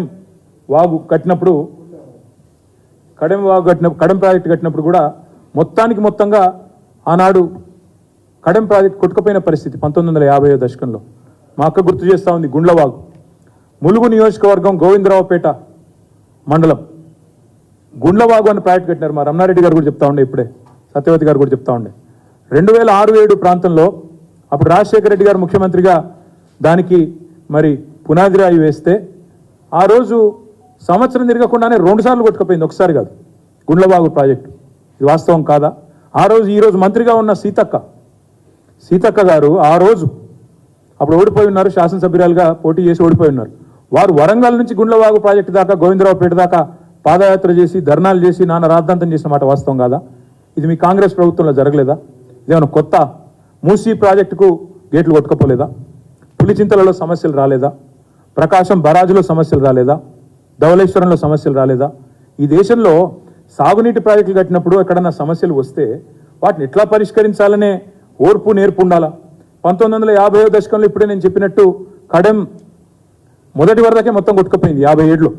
మళ్ళీ పునర్నిర్మాణం చేసినారు ప్రభుత్వ ఖర్చుతో. గత ఏడాది కూడా ఓవర్ఫ్లో వచ్చి దాదాపు కొట్టుకుపోయినంత పని అయింది కడెం ప్రాజెక్ట్. కానీ మేమేం నిందించలేదే, కడెం కట్టిన వాళ్ళదే తప్పు అని ఈరోజు మేము నిందించలేదు. దేవాదులలో పైప్ లైన్లు, గూడెం లిఫ్ట్ పైప్ లైన్లు మోటార్లు ఆన్ చేస్తే పటాకుల్లాగా పేలిపోయినాయి. ఒకసారి కాదు, 4-5 సార్లు జరిగింది. కానీ ఎప్పటికప్పుడు అప్పుడున్న ప్రభుత్వం దాన్ని పునరుద్ధరిస్తూ పోయింది. దేవాదుల ఫేజ్ 3లో టనల్ మొత్తం కూలిపోయింది. టనల్ పునరుద్ధరించడానికి ప్రయత్నం చేసినాం మా ప్రభుత్వం వచ్చినాక, కానీ అది సాధ్యం కాదు. దానివల్ల రామప్ప దేవాలయానికి కూడా ముప్పు వస్తుంది అంటే ప్రత్యామ్నాయంగా టనల్ని వదిలేసి ఇక పోయిన ఖర్చు పోయింది, అన్ప్రొడక్టివ్ ఇన్వెస్ట్మెంట్ అని చెప్పి వదిలేసి పైప్ లైన్ నిర్మాణం కూడా ప్రత్యామ్నాయంగా చేయడం జరిగింది. మూసీ గేట్లు కొట్టుకుపోయినాయి, ఇప్పుడే నేను చెప్పినట్టు. సింగూరు డ్యామ్ గేట్లు కూడా కొట్టుకుపోయినాయి. దామోదర రాజనరసింహ గారి జిల్లా, ఆయన కాన్స్టిట్యున్సీ. ములుగులో ఇప్పుడే నేను చెప్పినట్టు అక్కడ గుండ్లవాగు ప్రాజెక్టు కొట్టుకుపోయింది. నిజామాబాద్ జిల్లాలో కౌలాసనాల మట్టికట్ట మొత్తం కొట్టుకుపోయింది. వరంగల్ జిల్లాలో ఆనాడు పాలెం వాగు కడితే 2 సార్లు మట్టికట్ట కొట్టుకపోలేదా? మా ప్రభుత్వం ఎన్నడో కట్టిన సర్ఫేస్ వేర్ని గార్జ్లోకి మార్చిన తర్వాత మళ్ళీ ఆ డ్యామ్ నిలబడ్డది తప్ప మొత్తం ఇది కొట్టుకపోలేదా? వరంగల్ జిల్లాలో పాలెం ప్రాజెక్టు. ఇక వేరే రాష్ట్రాల్లో అయితే లెక్కలేదు. ఇంకా ఇప్పుడు నేను చెప్పిన మన రాష్ట్రంలో ఉంది. వేరే రాష్ట్రాల్లో గుజరాత్లో మత్సు అనే డ్యాంలో 79లో కూలిపోతే 2000 మంది చనిపోయినారు. మత్సు అనే డ్యామ్ గుజరాత్లో 1979లో కూలిపోతే 2000 మంది మరణించిన ఒక దుర్ఘటన కూడా మన దేశంలోనే జరిగింది. కడప జిల్లాలో పోతులూరి వీరబ్రహ్మేంద్ర స్వామి డ్యామ్ను 2005-6లో తొలిసారి నింపినారు. 2022లో లీకేజ్ వచ్చింది. దానికి మళ్ళీ రిపేర్ చేసి వాళ్ళు నడుపుతూ ఉన్నారు. పోలవరం డయాఫ్రామ్ వాల్ కూడా దెబ్బతింటే దాన్ని కూడా రిపేర్ చేస్తూ ఉన్నారు. సిక్కింలో, వెస్ట్ బెంగాల్లో తీస్తా నది మీద గత ఏడాది వరదలకు అక్కడ డ్యామ్లు దెబ్బతిన్నాయి. సౌత్ లోన గ్లేషియల్ చెరువు మొత్తంగా తీస్తా డ్యామ్కు దానికి పొంగడంతో అక్కడ కూడా నష్టం వచ్చింది. అస్సాంలో ఇట్లా చాలా ఉన్నాయి. ఎగ్జాంపుల్స్ చెప్పాలంటే చాలా ఉన్నాయి. ఇవన్నిటికీ కూడా ఇంజనీరింగ్ సొల్యూషన్స్ కూడా ఉన్నాయి. ఇవాళ మేడిగడ్డలో ఒక చిన్న ప్రమాదం జరిగింది. సింపుల్గా కాఫర్ డ్యామ్ కట్టి దాన్ని రిపేర్ చేయవచ్చు. ఇది నేను చెప్పట్లా. ఇది ఒక కాఫర్ డ్యామ్ ఎట్లుంటుందంటే ఇట్లుంటుంది. నీళ్లు రాకుండా ఎక్కడైతే ఏ పిల్లర్ల దగ్గర అయితే ఇబ్బంది అయిందో అక్కడ నీళ్లు రాకుండా ఒక కాఫర్ డ్యామ్ కట్టి అటు నీరు రాకుండా చేసి దాన్ని రిపేర్ చేసి 84 పియర్లుండే మేడిగడ్డలో 3 పిల్లర్లలో ఒక బ్లాక్లో ప్రమాదం జరిగితే ఆ బ్లాక్ కాడికి నీళ్లు రాకుండా చేసి అక్కడ రిపేర్ చేయొచ్చు. వేగంగా చేయొచ్చు. 2 నెలల్లో పూర్తి చేయొచ్చు. రాబోయే వర్షాకాలం లోపల పూర్తి చేసి ఇక్కడ ఇంకో ఎగ్జాంపుల్ కూడా ఉన్నది చూడండి. అండర్ కన్స్ట్రక్షన్ బరాజులు ఇట్లే కడతారు. నీళ్లు రాకుండా చేసి ఎక్కడికక్కడ పిల్లర్లు వేసి సింపుల్గా చేస్తారు. దీనికి ఇదేదో జరగకూడదు జరిగిపోయిందని శ్వేతపత్రం అని ఇదని అదని నోటికొచ్చిన మాటలు మాట్లాడుతూ ఇష్టం వచ్చిన ఆరోపణలు చేస్తూ ఈరోజు ఈ ప్రభుత్వం ఏదైతే ప్రయత్నం చేస్తూ ఉందో మేము అనేదల్లా ఒకటే. ఈ దేశంలో గతంలో కూడా సాగునీటి ప్రాజెక్టులో అనేక ప్రమాదాలు జరిగినాయి. ఇదేం మొదటిది కాదు, ఇదే చివరిదని కోరుకుంటున్నాను నేను, కానీ ఇదే మొదటిదైతే కాదు. జాబితా చాలా పెద్దగా ఉంది. ఎక్కడ ఏ బరాజ్లో ఏ సమస్య వచ్చినా, ఏ డ్యాంలో ఏ సమస్య వచ్చినా అక్కడ మరమ్మతులు చేయడం, విచారణ జరిపించడం, తప్పెవరిదన్నా ఉంటే వాళ్ళ మీద చర్య తీసుకోవడం అనేది సాధారణంగా ఏ ప్రభుత్వమైనా చేయాల్సిన పని. మేడిగడ్డలో జరిగిన దాని మీద కూడా మేము కోరుతున్నాం. శాసనసభలో కోరాము, ఇక్కడ కూడా కోరుతా ఉన్నాం. ప్రభుత్వాన్ని రిక్వెస్ట్ చేస్తున్నాం, విచారణ జరిపించండి. బాధ్యులు ఎవరైతే బాధ్యులో వాళ్ళ మీద చర్య తీసుకోండి. మాకేం అభ్యంతరం లేదు. మీరు జ్యుడిషియల్ కమిషన్ అన్నారు, ఇంకేదో కమిటీ అన్నారు, మేము దాన్ని వ్యతిరేకించడం లేదు. నిక్షేపంగా మీరు విచారణ జరిపించండి. తప్పకుండా బాధ్యుల మీద చర్యలు తీసుకోండి, మాకు అభ్యంతరం లేదు. హైయెస్ట్ వరద వచ్చింది గోదావరిలో లాస్ట్ సీజన్లో. దాన్ని కూడా తట్టుకొని నిలబడ్డది మేడిగడ్డ. మరి తర్వాత మెయింటెనెన్స్ లోపించడమో ఇంకోటో దేనివల్లనో మొత్తానికైతే నష్టం జరిగింది. అదేంటో విచారణలో తేలుతుంది. ఎందువల్ల జరిగింది అనేది విచారణలో తేలుతుంది. మేము రాష్ట్ర ప్రభుత్వాన్ని మేము డిమాండ్ చేసేది ఒకటే. రాజకీయ వైరుధ్యాలు, రాజకీయ పంతాలు ఎన్ని ఉన్నా రైతుల ప్రయోజనాలు మనందరికీ, రాష్ట్ర ప్రయోజనాలు మనందరికీ ముఖ్యం. అందుకే మేము రాష్ట్ర ప్రభుత్వాన్ని విజ్ఞప్తి చేసేది, డిమాండ్ చేసేది, మీరు దయచేసి వెంటనే కాఫర్ డ్యామ్ నిర్మాణం చేయండి, చేసి మరి మరమ్మతులు చేయండి. వీలైనంత త్వరగా అన్ని పంపులు చాలు చేయలేకపోతే కనీసం ఒక పంపన్న చాలు చేయండి. వెంటనే రిపేర్ చేసి ఒక పంపన్న స్టార్ట్ చేయండి. స్టార్ట్ చేసి రాబోయే మరి మాకు ఉన్న సమాచారం ప్రకారం కొంతమంది ఇరిగేషన్ అధికారులు కూడా మరి రైతులకు చెప్తా ఉన్నారు, అక్కడక్కడ ఏప్రిల్ మాసంలో, మే మాసంలో, జూన్ మాసంలో మంచినీళ్ళకే గోస ఉంటుంది, మీకేడికెళ్ళి నీళ్ళు ఇస్తాం, మీ పంటలకి నీళ్ళు ఇవ్వలేమని కూడా చెప్తా ఉన్నారంట. కాబట్టి నేను రాష్ట్ర ప్రభుత్వానికి విజ్ఞప్తి చేసేది, మీరు దయచేసి రాజకీయ పంచాయతీలు పెట్టండి, గొడవ చేయండి, మమ్మల్ని బదనాం చేయండి, మా మీద కోపం ఉంటే తీర్చుకోండి, అభ్యంతరం లేదు. కానీ మా మీద కోపం రైతుల మీద తీయకండి, మా మీద కోపం తెలంగాణ రాష్ట్రం మీద తీయకండి. చేయాల్సిన పని చేయకుండా శ్వేతపత్రాలు, ఇంకా పవర్ పాయింట్లు, ప్రాజెక్టు విజిట్లు అని దుమ్మెత్తిపోసే కార్యక్రమం ఏదైతే చేస్తున్నారో ఇది మంచిది కాదు అనే మాట కూడా రాష్ట్ర ప్రభుత్వానికి నేను విజ్ఞప్తి చేస్తా ఉన్నా. చిన్న డ్యామేజీని భూతద్దంలో పెట్టి చూపెట్టి చిన్న డ్యామేజీని నేను కేర్ఫుల్గానే వాడుతున్నా. ఎందుకంటే 3 రిజర్వాయర్లు, 3 బరాజులు, 15 రిజర్వాయర్లు, 21 పంపింగ్ స్టేషన్లు ఉండే కాళేశ్వరంలో ఒక్క బరాజులో 84 పియర్లలో 3 పియర్ల కాడ సమస్య వస్తే దాన్ని భూతద్దంలో పెట్టి మొత్తం ప్రాజెక్టే కొట్టుకపోతుందన్న స్థాయిలో ఇవాళ పొలిటికల్ మైలేజ్ కోసం ఏదైతే ప్రయత్నం చేస్తూ ఉన్నారో దయచేసి దీన్ని మానుకోండి అని చెప్పి కూడా నేను ప్రభుత్వానికి విజ్ఞప్తి చేస్తూ ఉన్నా. మాట్లాడితే ఒకటే మాట, ఒకటే దుష్ప్రచారం వాట్సాప్లలో, సోషల్ మీడియాలో. బరాజ్ మొత్తం పోతుంది, బరాజ్ కొట్టుకపోతుంది, ఒక బరాజ్లో 3 పిల్లర్లకు పగుళ్ళు పడితే మొత్తం 1,00,000 కోట్లు వేస్ట్ అయింది. ఈ రకమైన చిల్లర ప్రచారం ఏదైతే ఉందో మానుకుంటే, ఈ పచ్చి అబద్ధాలు మానుకుంటే ప్రభుత్వానికే మంచిది. ఈ అబద్ధపు దుర్మార్గాలతో ఎక్కువ రోజులు నెట్టుకరాలేరన్న మాట కూడా నేను వారికి విజ్ఞప్తి చేస్తా ఉన్నా. కాకపోతే మాకైతే అనుమానం ఉంది, రేవంత్ రెడ్డి గారు ఆయన మాట్లాడుతున్న మాటలు, ఆయన చేస్తున్న ఆలోచనలు, ఆయన చేస్తున్న ప్రకటనలు చూస్తుంటే ఖచ్చితంగా ఒక కుట్రపూరితమైన ఆలోచనతోనే ప్రభుత్వం ఉన్నట్టుగా మేము అనుకుంటా ఉన్నాం. కాళేశ్వరం ప్రాజెక్టు మొత్తం కొట్టుకపోవాలి అంటే 3 బరాజులు కొట్టుకపోవాలి అనే ఆలోచన, అనే దుర్బుద్ధి, ఒక కుట్ర ప్రభుత్వమే చేస్తున్నట్టుగా నేనైతే భావిస్తా ఉన్నాను. 3 బరాజులు కొట్టుకపోవాలి, ఈ లోపల అవసరమైతే ఇప్పుడు దాన్ని రిపేర్ చేయకుండా అట్లే వదిలేసి వర్షాకాలంలో వరద వస్తే 3 కొట్టుకపోయి చూసినావా కేసీఆర్ కట్టినాయన్ని కొట్టుకపోయినాయి అని చెప్పాలనే ఒక చిల్లర ఆలోచన కూడా కనబడుతూ ఉంది. ఎందుకంటే వాళ్ళే చెప్తున్నారు మరమ్మతులు చేయం, నీళ్లు నింపం అని చెప్పడం వెనుక కుట్ర కాకపోతే మరేందో తెలంగాణ రైతులు కూడా ఆలోచించాలి. ప్రజాధనంతో కట్టిన ఈ బరాజ్ మరి ఒక చోట 84 పిల్లర్లు ఉన్న దానిలో 3 చోట్ల 3 పిల్లర్లలో ప్రాబ్లం వస్తే మీరు రిపేర్ చేయించండి, అవకాశం ఉంది. ఇంజనీరింగ్ నిపుణులను పంపించండి, ఇబ్బంది ఉంటే ప్రజలకు చెప్పండి. కానీ సోషల్ మీడియాలో చిల్లర ప్రచారాలు చేయకండి. కేవలం మీ క్షుద్ర రాజకీయాల కోసం, మీ రాజకీయ లాభం కోసం మేడిగడ్డను బలి చేయాలి అనే ఆలోచన ఏదైతుందో దీన్ని మానుకోండి. రైతులకు నీళ్ళు ఎట్లిద్దామో ఆలోచించండి. ఇంకొక మాట కూడా నేను విజ్ఞప్తి చేస్తా ఉన్నా, పవర్ పాయింట్ ప్రజెంటేషన్లు, మేడిగడ్డకు విజిట్లు ఇవన్నీ అయిపోయినాయి. మీరు చెప్పాల్సినంత అయిపోయింది. కొత్తగా ప్రజలకు కూడా బోర్ కొడుతుంది, ఎందుకంటే ఇంకా మా విలేకరులు కూడా బోర్ కొడుతుండొచ్చు ఇప్పటికీ, ఎందుకంటే విని బోర్ కొడుతుండొచ్చు. కాబట్టి మీరు దయచేసి దీని నుంచి ఉపశమనం ఏంది, అల్టిమేట్ పరిష్కారం ఏంది అది చెప్పండి. అది చెప్పకుండా ఇవాళ కమిటీలని, రిపోర్ట్లని కాలయాపన చేస్తే అది మంచిది కాదు. తక్షణమే మరమ్మతులకు మీరు ఆదేశించండి. మీరు తప్పకుండా వానాకాలం రాకముందే, మేడిగడ్డ నీళ్లపాలు కాకముందే మేల్కోండి. రాష్ట్ర ప్రయోజనాలు, రైతాంగ ప్రయోజనాలు దృష్టిలో పెట్టుకొని రాజకీయ వైరుధ్యాలు పక్కన పెట్టి ముందుకు రావాలని కోరుతా ఉన్నా. కక్షపూరితమైన వైఖరి మానేయాలని చెప్పి కోరుతా ఉన్నా. అదే మాదిరిగా మరి ఇంకొక మాట కూడా చివరిగా నేను ముగిస్తాను. ఇక అయిపోయింది, మీరు చేయాల్సిన కార్యక్రమం అంతా జరిగిపోయింది.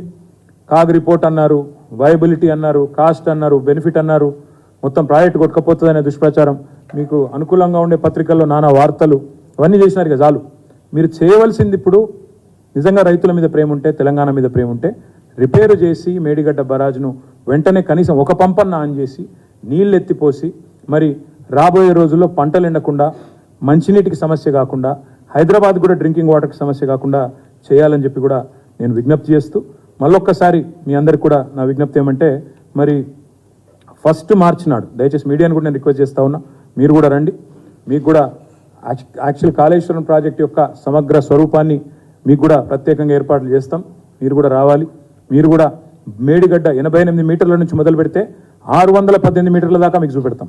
అక్కడి నుంచి ఇక్కడ వరకు నీళ్లు ఎట్లా పైకి తీసుకొచ్చింది కేసీఆర్ ప్రభుత్వం, ఎట్లా తెలంగాణ ఇవాళ 3.5 కోట్ల ధాన్యం పండించే స్థాయికి చేరుకుంది, ఎట్లా భూగర్భ జలాలు పెరిగినాయి, ఎట్లా చెరువులు నింపినాం, ఎట్లా సమర్థవంతంగా తెలంగాణలో వ్యవసాయాన్ని పండుగ చేసినామో ఇవన్నీ కూడా మీకు చూపెడతాం.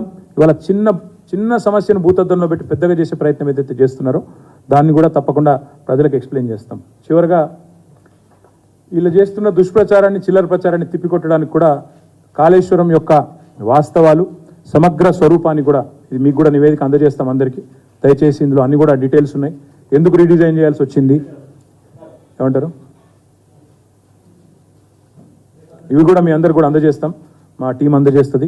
తప్పకుండా దీన్ని కూడా మీరు అధ్యయనం చేయాలని చెప్పి కూడా వాళ్ళు చేస్తున్న విష ప్రచారం వాస్తవాలు ఏంది ఇవన్నీ కూడా తెలియజేస్తామని చెప్పి కూడా మీకు విజ్ఞప్తి చేస్తూ, మార్చి 1 నాడు మేడిగడ్డకి మా శాసనసభ్యులు, మా పార్లమెంట్ సభ్యులు మార్చి 1వ తారీఖు నాడు, ఏ వారం 1వ తారీఖు, మార్చి 1వ తారీఖు నాడు వెళ్తాము. వెళ్ళి ఇక్కడ తెలంగాణ భవన్ నుంచే స్టార్ట్ అవుతాము అందరం కూడా కలిసి. మరి అందరం కూడా మేడిగడ్డ నుంచి మొదలుపెట్టి ఎందుకంటే ఇప్పుడు ఈ ప్రాజెక్టు మొత్తం మీరు అధ్యయనం చేయాలంటే కనీసం వారం రోజులు పడుతుంది కదా. మీరు కూడా మరి తట్టాబుట్ట అన్ని చదువుకొని బిస్తరాన్ని కట్టుకొని వస్తేనే వారం రోజులు పడుతుంది. కాబట్టి వాళ్ళు అనుకున్నట్టు ఒక చిన్న బరాజ్ కాదు కదా, పెద్ద ప్రాజెక్ట్ కాబట్టి కొంత 1 వీక్ 10 డేస్ పట్టినా సరే సమగ్రంగా మీకు చూపెట్టే బాధ్యత మాది.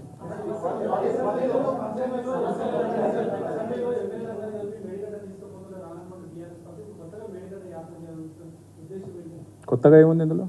ఆ రోజు మా నాయకుడు నల్లగొండలోనే ప్రకటించారు, స్పష్టంగా ప్రకటించి ఆ రోజే చెప్పాం, మీకు అవగాహన లేదు కాళేశ్వరం అంటేనే మేడిగడ్డ అనుకుంటున్నారు. Medigadda is 1 small component of Kaleshwaram. అందుకే మేడిగడ్డ మాత్రమే కాదు మొత్తం సమగ్ర స్వరూపాన్ని చూపెడతామని మేము అంటున్నాం. ఇప్పుడు నాణానికి ఎప్పుడైనా 2 వైపులు ఉంటాయి బ్రదర్. వాళ్ళు ఒకవైపు మాత్రమే చూపెట్టి ఒక చిన్న ఇష్యూని పెద్ద ఇష్యూగా చూపెట్టి మొత్తం ప్రాజెక్టును బదనాం చేసి, తెలంగాణను బదనాం చేసి రాజకీయంగా ప్రయోజనం పొందే ప్రయత్నం వాళ్ళు చేస్తున్నారు. మేమేం చెప్తున్నాము, మీరు ఎంక్వైరీ చేసుకోండి, ఏ యాక్షన్ తీసుకుంటారో తీసుకోండి, కానీ వెంటనే రిపేర్ చేయండి, వెంటనే మరమ్మతులు చేపట్టండి.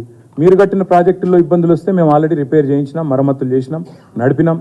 మీ టన్నల్ బోరింగ్ మెషిన్లు ఎస్ఎల్బీసీలో ఇరుక్కపోతే మేము ఆపేయలేదు, దాన్ని కూడా తవ్వినాం, ముందుకు తీసుకొని పోయినాం. ఇంకో 10-11 కిలోమీటర్లు మాత్రమే మేము తప్పకుండా ముందుకు తీసుకొని పోయినాం. అదేవిధంగా ఇవాళ ఒక ప్రీమెడిటేటెడ్ మైండ్తో మమ్మల్ని ఆ రోజు పిలిచిన మాట వాస్తవం, కొన్ని ప్రీమెడిటేటెడ్ మైండ్. మంత్రే చెప్తాడు డైరెక్ట్గా, అన్నారం కొట్టుకపోతుంది, సుందిలో కొట్టుకపోతుంది, ఈయనెట్లా చెప్తాడు? ఈయన ఇంజనీరా? ఆయనకి ఏం తెలుసు? మంత్రికి ఏం తెలుసు? ముఖ్యమంత్రికి ఏం తెలుసు? ఆడ పాపం ముఖ్యమంత్రి గారు పోయి మాట్లాడుతున్నప్పుడు అక్కడ ఇంజనీర్ గారు ఎక్స్ప్లెయిన్ చేయబోతున్నాడు, సార్ స్టెబిలైజేషన్ ఉంటుంది, కొత్త ఆయకట్టు ఉంటుంది, 2 ఉంటాయి, మొత్తం కలిపి 20 లక్షల ఎకరాలకు నీళ్ళు ఇచ్చినామని ఇంజనీర్ చెప్పబోతుంటే ఆయన వారిస్తాడు ముఖ్యమంత్రి. అంటే నేను అనేది ఏమంటే, ఒక ప్రీమెడిటేటెడ్ ఎజెండాతో ఎలాంటి దర్యాప్తు చేయకుండా ప్రాజెక్ట్ కొట్టుకపోతుంది అని ముందే ఒక కుట్రపూరితమైన ఆలోచనను పెట్టుకొని వ్యవహారం చేస్తున్న ప్రభుత్వం వారి యొక్క వైఖరిని, ఈ తప్పుడు మాటలను తప్పకుండా ప్రజల ముందు ఎండగట్టాలి. కాబట్టి మేము కూడా పోతాం. మాతో ఎక్స్పర్ట్స్ కూడా తీసుకుపోతాం బ్రదర్, ఎక్స్పర్ట్స్ కూడా బ్రదర్. నేను అనేది అదే చాలా ప్రాజెక్టులు ఇప్పుడే నేను ఇంత పెద్ద లిస్ట్ చదివిన, చాలా ప్రాజెక్టుల్లో సీపేజ్ వస్తుంది, లీకేజ్ వస్తుంది. వచ్చినప్పుడు వాటిని ఎట్లా రిపేర్ చేయాలి, ఎట్లా మెయింటైన్ చేసుకోవాలి, యాన్యువల్ మెయింటెనెన్స్ ఉంటుంది, ఇవన్నీ చేసుకుంటూ పోవాలి. Government is a continuous institution, దానిలో ఎవరికి రెండో అభిప్రాయం లేదు కదా. మా గవర్నమెంట్ ఈరోజు లేదు, 10 ఏళ్ళు మేము ఉన్నప్పుడు సమగ్రంగా మెయింటైన్ చేసినాము. తర్వాత ఎలక్షన్ పీరియడ్లో మేము ఆనాడు ఎలక్షన్ కమిషన్ ఆధీనంలో అన్ని వ్యవస్థలు ఉన్నప్పుడు ప్రమాదం జరిగిన తర్వాత కొత్త గవర్నమెంట్ వచ్చింది. కొత్త గవర్నమెంట్ ఏం బాధ్యత తీసుకోవాలి? వెంటనే రిపేర్ చేయాలి, వెంటనే ఆలోచన చేయాలి, ఒకవైపు ఎంక్వైరీ జరిపించాలి, ముందుకు పోవాలి.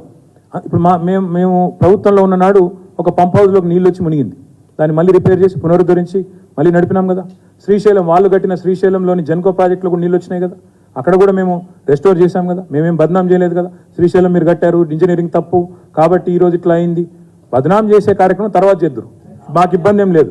కానీ ఈరోజు నేను అనేది ఏమంటే, మీరు మొదలు చేయవలసిన పని చేయండి ప్రభుత్వంగా. ఇక సరిపోయినాయి పవర్ పాయింట్లు, మీ బిల్డప్లు, మీ శ్వేతపత్రాలు సరిపోయినాయి, చేయాల్సిన పని చేయండి. రాష్ట్రంలోని రైతులకు పంటలు ఎండకుండా చూసుకోండి, గొంతులు ఎండకుండా చూసుకోండి అనేది విజ్ఞప్తి. ఏ మేధావి చెప్పారు ఇది? ఇప్పుడు ప్రపంచవ్యాప్తంగా బ్రదర్, ప్రపంచవ్యాప్తంగా this is how any project is repaired, any problem is rectified. ఇక అది కాదు నాకే అన్ని తెలుసు ఉత్తమ్ కుమార్ రెడ్డి గారు అనుకుంటే నేను చెప్పగలిగింది లేదు. ఎవరైనా ఇంజనీర్ చెప్తే స్పందిద్దాం, కానీ ఊరికనే ఎవరో చెప్తే స్పందించడం కరెక్ట్ కాదు కదా.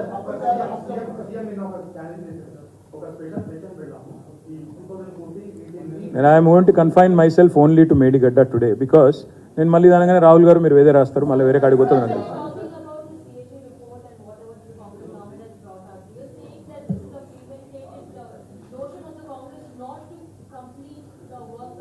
No, since you mentioned CAG, let me point out quickly.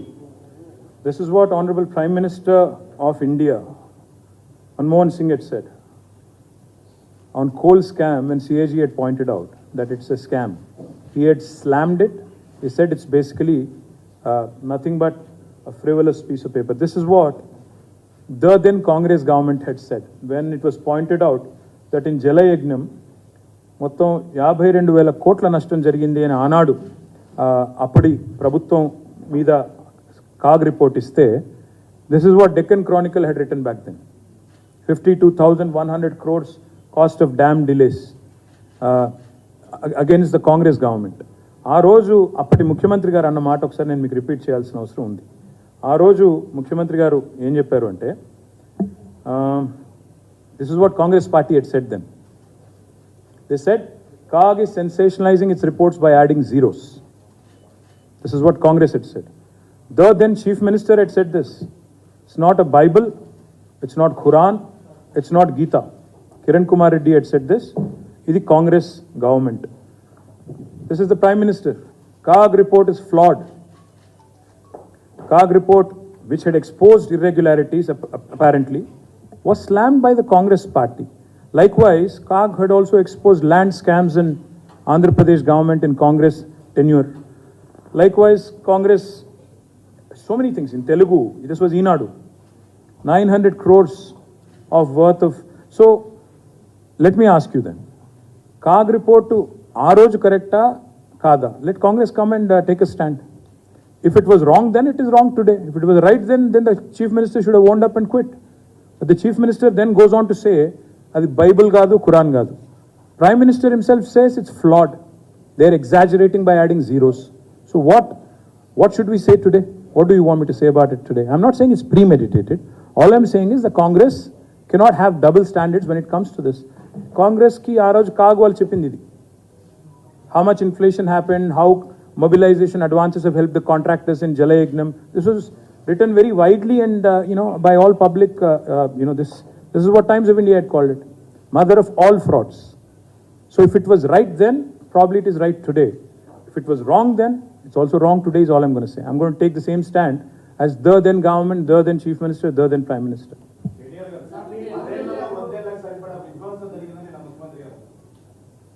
ఇంకా ఆయన గురించి ఇప్పుడు నేను I'm going to confine my self to Kaleshwaram and Medigadda. ఎందుకంటే ఆయన మీద మాట్లాడితే మీరు అదే రాస్తారు మళ్ళీ. అప్పు నేను ఏమంటున్నా బ్రదర్, ఒక నిమిషం. ఈరోజు మీరు కాళేశ్వరం మీద మేడిగడ్డ మీద మీరు ఏం అడిగినా చెప్తా.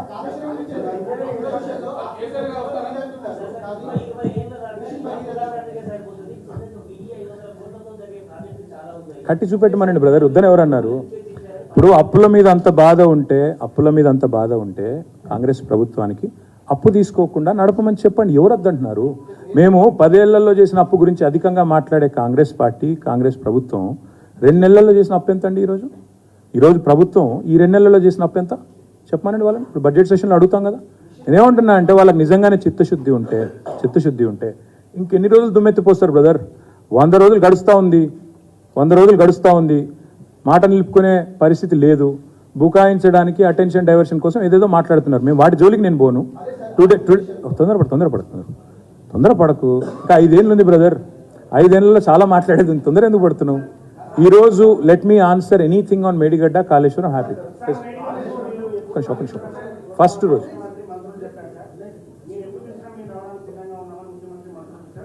మేము ఫస్ట్ రోజు పోతున్నాం బ్రదర్. మేము ఫస్ట్ రోజు పోతున్నాము. రమ్మంటే వాళ్ళు కూడా వస్తా అంటే మేము వద్దంటాం బ్రదర్. రమ్మని చెప్తున్నా. వస్తామని వాళ్ళు అంటే మేము వద్దంటాం అంటున్నా. Let's give a chance to Balu. No, I thought you were retired man.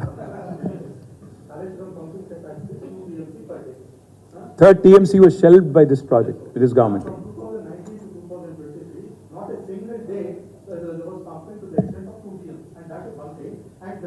Why do you think that is? No. Let me. No. There is no supplementary if you understand the answer. There won't be a supplementary.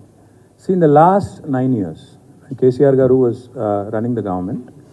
Fortunately for us, every year we had good rainfall, right? So మనకి always pumping అవసరం పడలేదు రాహుల్ గారు. మనకి ఎప్పుడు Kaleshwaram is also drought proof project మనకి. ఉదాహరణకి ఈ సంవత్సరం వర్షాలు ఎల్ నీనో ఎఫెక్ట్ అంటున్నారు, ఇంకోటి అంటున్నారు, వర్షాలు పడవ అంటున్నారు. This is the year where Kaleshwaram's benefit, Kaleshwaram's utilization would be understood better. This is the time when you have to tap. 5,000 cusecs of water పోతుంది ఈరోజు మేడిగడ్డ దగ్గర. దాని కనుక ఇప్పుడు కాఫర్ డ్యామ్ కట్టి రిపేర్ చేసి ఒక పంప్ ఆన్ చేసి లిఫ్ట్ చేస్తే ఈ సంవత్సరం కూడా పంటలు ఎండిపోకుండా చూడొచ్చు. కాకతీయ కాలువకు నీళ్ళు ఇవ్వచ్చు, కింది దాకా టైలెండ్స్ దాకా నీళ్ళు ఇవ్వచ్చు. Mid Maneru, upper Maneru, lower Maneru, కింది దాకా బ్రహ్మాండంగా కాళేశ్వరం టైలెండ్ దాకా నీళ్ళు ఇవ్వచ్చు. కానీ పంతానికి పోయి ఆ నీళ్లు లిఫ్ట్ చేయకుండా కిందికి వృధాగా సముద్రంలో పోతుంటే ప్రేక్షక పాత్ర వహిస్తున్నారు. This is criminal negligence is what I'm saying. 2.5 months అయింది, ఎందుకు రిపేర్ చేయరండి? ఎందుకు పూనుకోరు రిపేర్కి? ఎందుకు ఈ పంతం?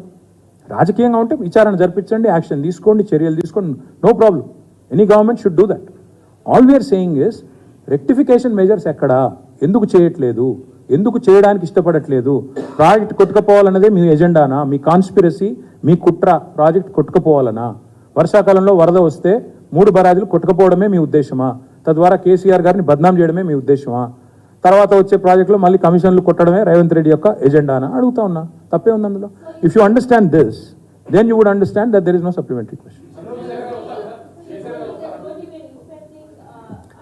I am alleging that this government has a criminal conspiracy motive.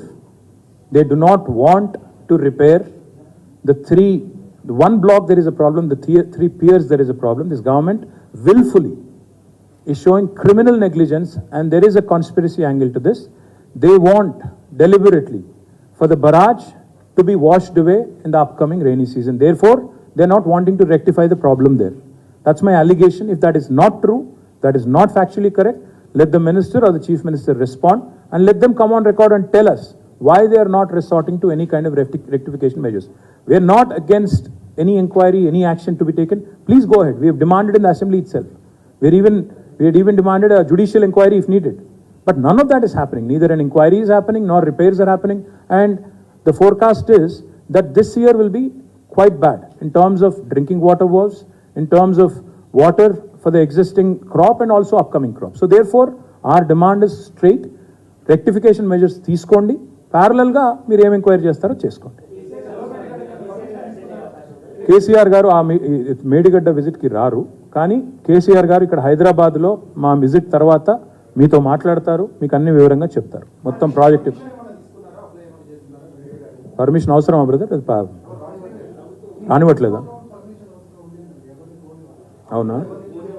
అంటే అప్పుడు సరే అయితే అప్లై చేస్తాం, ఒకవేళ అవసరం అయితే అప్లై చేస్తాం. వాళ్ళు అప్లై చేస్తే ఇస్తారో లేదో కూడా చూస్తాం. మొదలైతే వీఆర్ స్టార్టింగ్ విత్ మేడిగడ్డ. తదనంతరం నేను చెప్పినట్టు ప్రాజెక్ట్ యొక్క సమగ్ర స్వరూపాన్ని, మా నాయకులందరూ కూడా అదే అభిప్రాయపడ్డారు, సమగ్ర స్వరూపాన్ని మొత్తం చూపెట్టాలంటే కొంత టైం పడుతుంది, ఒక 3-4-5 days. ఫస్ట్ స్పెల్లో కాళేశ్వరంలోని మొదటి పాయింట్ మేడిగడ్డ కాబట్టి అక్కడికి వెళ్తాము. ఆ తర్వాత స్పెల్లో మళ్ళీ మిమ్మల్ని తీసుకొని మిగతా పాయింట్స్ కూడా తీసుకుంటాం. పర్మిషన్ చూద్దాం, అప్పుడే ఎందుకు, పిల్ల పుట్టక ముందే కుల్ల పుట్టడానికి.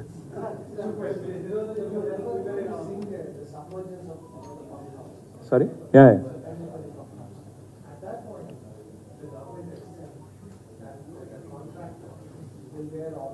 They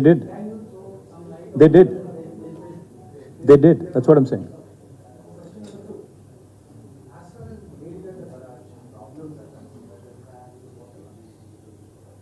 The contractor, as well as engineer, irrigation department, they say that the government was being informed for almost 3 years that there are problems. See, if there is going, listen to me. No, I think that I understand the question, I understand the motive. See, let me, well, I can say a lot more. Let me leave it at that. Go on. Complete the question. So, if the government was aware, was the government aware of it at the higher level? And if it was not, then when the actual facts happened, when this thing happened in October, did the government find out why things were not being informed or communicated out? Well, I cannot answer the question because I was not in the loop of in the scheme of things, especially when it comes to irrigation matters. I was not in the scheme of things because that was not my ministry. I cannot readily answer that question, but I can tell you We were vigilant, we were monitoring, we were definitely keenly looking at everything that was being sent. There was no negligence as such, but yes, things do happen. That's what my point was, I think when I was saying that in the past as well, these things have happened. So if Kadem project కట్టిన తర్వాత కొట్టుకుపోయింది అంటే మరి ఆనాడు negligence ఉందా, ఆనాడు government over site లేదా, government పట్టించుకోలేదా, లేదా గుండ్లవాగు ప్రాజెక్ట్ కొట్టుకుపోయిందంటే గవర్నమెంట్ పట్టించుకోలేదా అంటే జరిగి ఉండవచ్చు. లో లెవెల్లోనా, హై లెవెల్లోనా, మిడ్ లెవెల్లోనా నాకు తెలియదు. All I can say is ఇలాంటివి జరిగినప్పుడు, ఒక దుర్ఘటన జరిగినప్పుడు, ఇప్పుడు మీకు గుర్తుండాలి బాలు గారు, పంజగుట్టలో ఒక ఫ్లైఓవర్ కట్టేవారు. కడుతున్నప్పుడు ఆ రోజు అది కూలిపోయింది, అండర్ కన్స్ట్రక్షన్ ఉన్నప్పుడు కూలిపోయింది. కూలిపోతే పొద్దున రోజు టీవీ ఛానళ్ళు ఆ రోజు ఉదయం వచ్చిన వార్తలు ఏంటంటే 12 మంది చనిపోయారు, 20 మంది చనిపోయారు. సాయంత్రం కల్లా చూస్తే ఏంటంటే ఎవరు చనిపోలేదు, కారుకి ఏదో చిన్న దెబ్బ తగిలిందని. గవర్నమెంట్ వ్యవహారం కూడా ఇప్పుడు రేవంత్ రెడ్డి గవర్నమెంట్ వ్యవహారం కూడా అట్లే, ఒకటి చనిపోయారా, సరే మొదలు 20 నుంచి 1కి తగ్గింది. నేను అనేది ఏంటంటే రేవంత్ రెడ్డి గవర్నమెంట్ వ్యవహారం కూడా అట్లే ఉంది. ఒక బరాజులో 3 పిల్లర్ల దగ్గర సమస్య వస్తే మొత్తం ప్రాజెక్టు కొట్టుకుపోతుంది, 1,00,000 కోట్లు కొట్టుకుపోతుందని సేమ్ పంజగుట్ట ఫ్లైఓవర్ జరిగినప్పుడు ఎట్లా అయితే ఆనాడు మొదలు పెట్టారో దాడి, ఇప్పుడు కూడా అదే రకమైన ఒక థాట్ పోలీసింగ్, అదే రకమైన ఒక కొన్ని తమకు అనుకూలంగా ఉండే మీడియా ఛానళ్లలో, మీడియా పత్రికలలో రాయించడం, మళ్ళీ రాయించి వాటిని దాన్నే మళ్ళీ సోషల్ మీడియాలో తిప్పి ఏదో జరగకూడదు జరిగిపోయినట్టు వ్యవహారం చేయడం స్పష్టమైన ఎజెండా కనబడుతుంది. ఇప్పుడు ఎవరి ఎజెండాలు వాళ్ళకు ఉండొచ్చు, మాకు అభ్యంతరం లేదు. కానీ మా ఎజెండా వల్ల ఈరోజు ఒకటే, తప్పు జరిగితే చర్య తీసుకోండి. We have no objection to that. At the same time, why are you not rectifying the problem? That's all my questions. And if the government is sincere, then they should come forward and answer.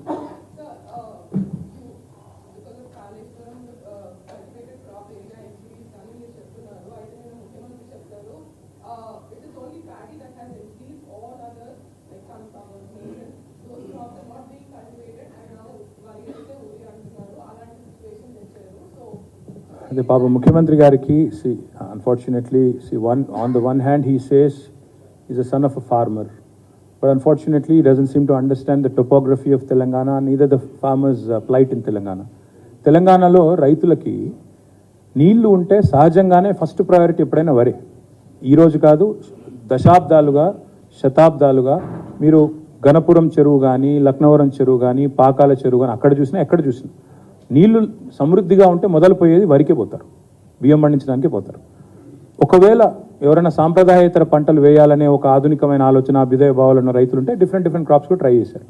కొన్ని ఏరియాస్లోనేమో topography బట్టి, అక్కడ ఉండే వాతావరణం బట్టి, ఆదిలాబాద్లో soya అంటే, మన నల్గొండ జిల్లాలో కొన్ని భాగాల్లో మనకి స్వీట్ లైమ్ అంటే, ఇట్లాంటి కొన్ని పంటలు, ఇప్పుడు మన నర్సంపేట ప్రాంతంలో, ములుగు ప్రాంతంలో మిర్చి అంటే, రకరకాల పంటలు, కాటను, మేజ్ ఇవన్నీ ఉంటాయి. కాకపోతే ఫస్ట్ ప్రయారిటీ రైతులు ఎప్పుడైనా కూడా నీళ్ళు ఎక్కువ వచ్చినప్పుడు మొదలు పోయేది వరికే పోతారు, ప్యాడీకే పోతారు. ఎందుకంటే it's easy crop, time tested crop. పాపం ముఖ్యమంత్రి గారికి ఇవేం తెలియదు. నీళ్లు సమృద్ధిగా వచ్చాయి కాబట్టే, కాళేశ్వరం సక్సెస్ఫుల్ అయింది కాబట్టే, ఇతర ప్రాజెక్టులు కూడా సక్సెస్ఫుల్ అయినాయి కాబట్టే, మంచినీళ్ళు బాగా పెరిగినాయి, నీటి లభ్యత బాగా పెరిగింది కాబట్టే వ్యవసాయము ఎక్కువ వరి మీదకే మళ్ళింది. కానీ వరి ఎప్పుడైతే ముబ్బడిగా పండిందో, 24 లక్షల టన్నుల నుండి 3.5 కోట్లకు పెరిగిందో, FCI ఎప్పుడైతే చేతులు ఎత్తేసిందో మా మంత్రి గారి ప్రయత్నం తర్వాత కూడా, ఆ రోజు ముఖ్యమంత్రి గారు ఆనాడు కేసీఆర్ గారు అన్న మాట ఏంటంటే, వరి వేయడం వల్ల ఇబ్బంది ఉంటుంది, అందుకే వరి వేయవద్దు అని చెప్పడానికే వరి వేస్తే ఉరి అనే మాట మాట్లాడినారు. ఆ రోజు ఇదే రేవంత్ రెడ్డి, ఇదే బండి సంజయ్ ఆ రోజు ఏమన్నారు, ఎట్లా అంటారు మీరు, మేము కొనిపిస్తాం, మెడలు వంచుతాం అని తొడలు కొట్టారు. తర్వాత ఎవరు పత్త లేకుండా పోయారు, అది వేరే సంగతి. పాయింట్ ఏంటంటే, ఎస్, నీటి లభ్యత ఎక్కడ పెరిగినా తెలంగాణలో, ఆంధ్రప్రదేశ్లో మొదలు రైతుల first choice is always paddy. So the CM should be aware of this. Thank you. I think we have said enough, no? अरे छोड़ो ना यार उनको अभी. Let's talk about Kaleshwaram. That's okay. People will decide. We don't have to worry too much about it.